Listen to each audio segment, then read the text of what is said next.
रत्नागिरीमधून ठाकरे गटाला खिंडार पडायला सुरुवात होणार आहे।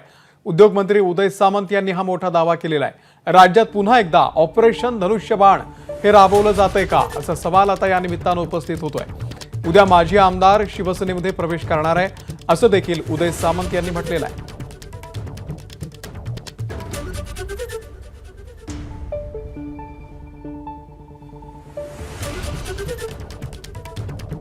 तर रत्नागिरीमधून ठाकरे गटाला खिंडार पडायला सुरुवात होईल असं वक्तव्य केलेलं आहे उद्योगमंत्री उदय सामंत यांनी।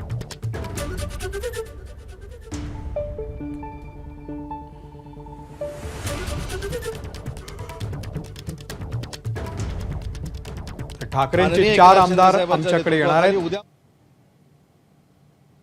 माननीय एकनाथ शिंदे साहेबांच्या नेतृत्वाखाली उद्यापासूनच रत्नागिरीपासून उबाठाला खिंडार पडायला सुरुवात होते आणि त्याचा पहिला ट्रेलर उद्या तुम्ही रत्नागिरीमध्ये बघाल।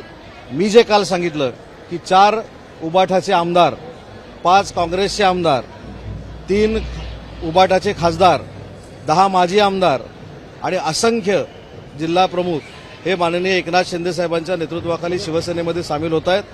पहिला टप्पा सांगतो तो त्यांनी मला खोडून दाखवावा। उद्या रत्नागिरीमध्ये पहिला पक्षप्रवेश आहे, त्याच्यानंतर रत्नागिरीचे काही माजी आमदार हे उबाठा सोडून शिवसेनेमध्ये प्रवेश करणार आहेत। नंतर मी शिंदे साहेबांच्या नेतृत्वाखाली कोल्हापूर मार्गे सांगलीमध्ये येणार आहे, सांगलीतनं साताऱ्यात येणार आहे, साताऱ्यातनं पुण्यात येणार आहे। हा पहिला टप्पा आहे आणि माझं त्यांना आव्हान आहे की जे माझ्या नावाची बदनामी करण्याचा प्रयत्न करतायत त्यांनी हे पदाधिकारी आमच्याकडे म्हणजे शिंदे साहेबांच्या पक्षामध्ये येण्यापासून रोखून दाखवावे। एबीपी माझा, उघडा डोळे बघा नीट।